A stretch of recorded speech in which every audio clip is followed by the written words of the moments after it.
Good morning. It's a pleasure to be here. And my job for you is, as David said, to kind of predict the future. And the answer to David's question is, of course, the jelly bean. I'll explain that during the talk. And really, the kind of world of work is very different going forwards. It's about a collision. And if you want to try and envision this new world of work, you have to look at three different circles, which typically are separate, but are now kind of colliding at a rapid pace. And those three circles, of course, are people, place, technology, the three key ingredients for future of work.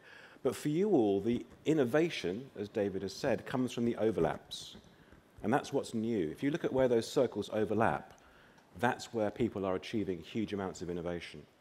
And we'll touch on that today, because what's going on are 7 forces that we now think are reshaping this world of work. And I'll touch on some of these in this talk this morning for you. But those 7 forces are unstoppable. No organization can afford to ignore them. If you do so, of course, you do it at your peril.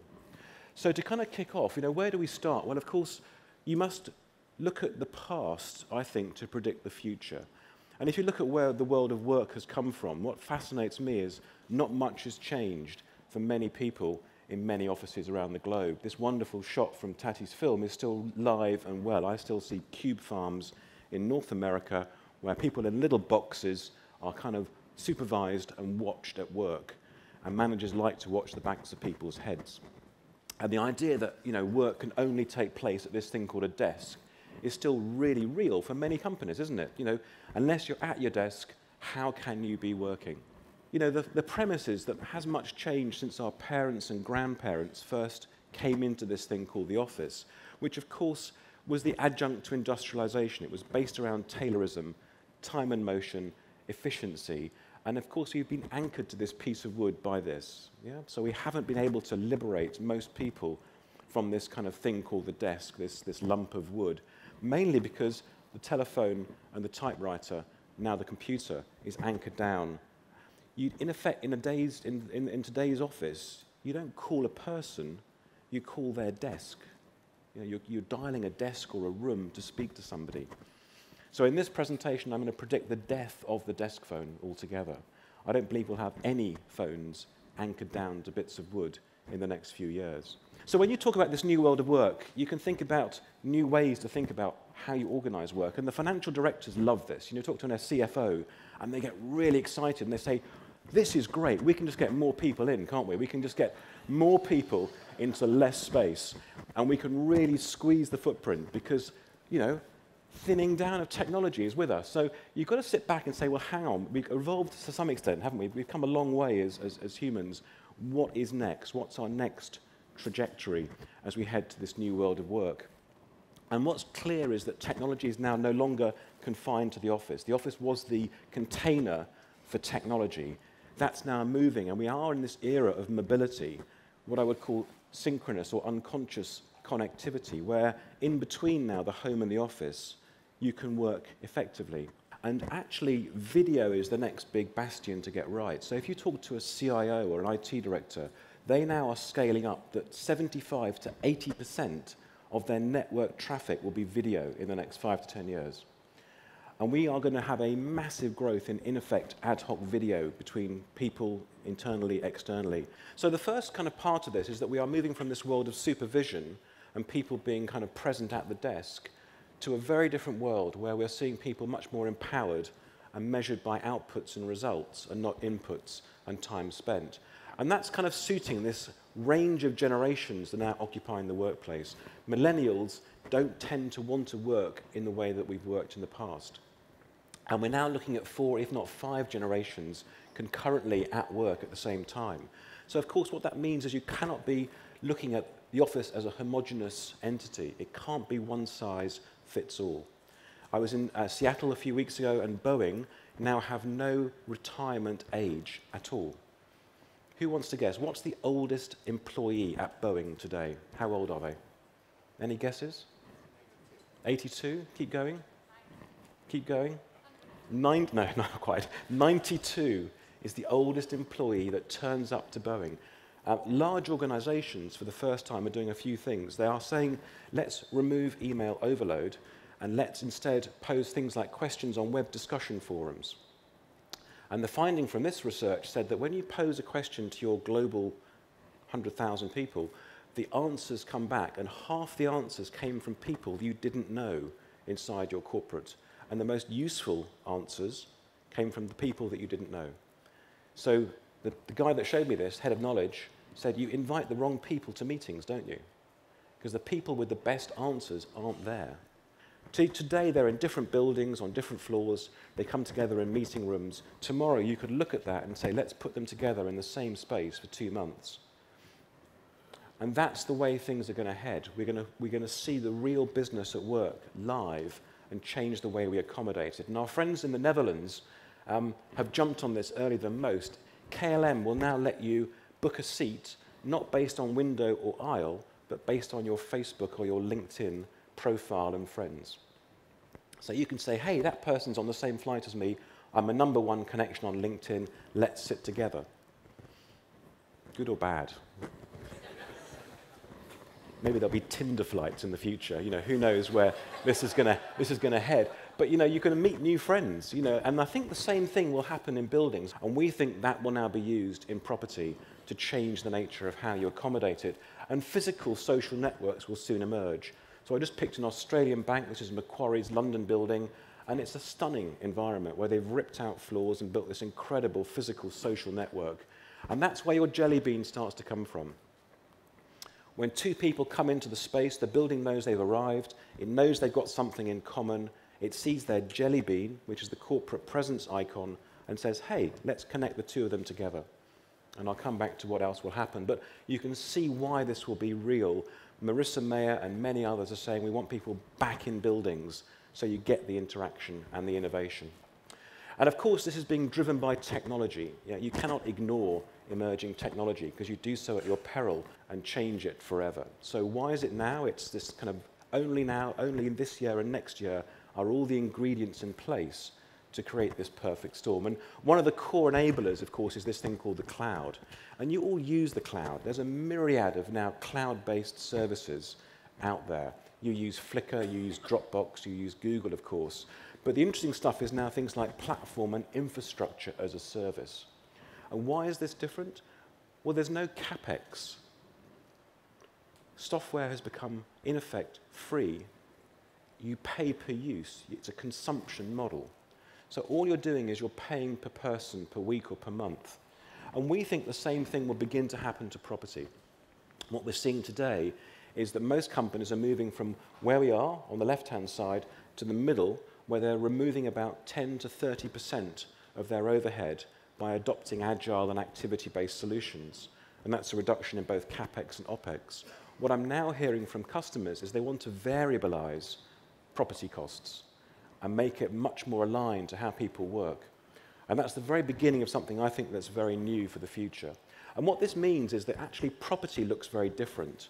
It begins to be slimmer because it doesn't have to house the technology. The cloud has removed everything from the office building. It's removed software, it's removed data, and therefore servers and data centers. It's now removing processing. So everything will be delivered, and in effect, all a building needs is a new pipe, and we think that will be the fourth utility in buildings going forwards. And buildings just will become thin. They will no longer be the container for stuff, they will be a place for people. There's a huge move coming, which is known as the Internet of Things, IoT, and the predictions are there'll be more traffic on the internet from objects, like things in buildings, than from people in the next 5 years. And that's absolutely real, and the technology behind it is really exciting. In a building today, you can have just one converged infrastructure using the internet, what's called the Internet Protocol, for everything. You haven't got to put in all the different systems in buildings. You just have one backbone, everything can now hang off it. And the ability then to use wireless to control everything is really extreme. There's a huge amount going on. People like Cisco have even now launched lighting that's powered by an Ethernet cable. So every light fitting will be part of the network. Some remarkable things for the future. And some of this stuff is really interesting. You might have heard of RFID, Zigbee, Bluetooth, Wi-Fi, but together they paint this picture of wireless, which is now, we think, becoming the default means of connecting inside any building. But wireless is not for everyone. It's got a lot of people worried because, of course, you can't touch and feel it. But it's coming.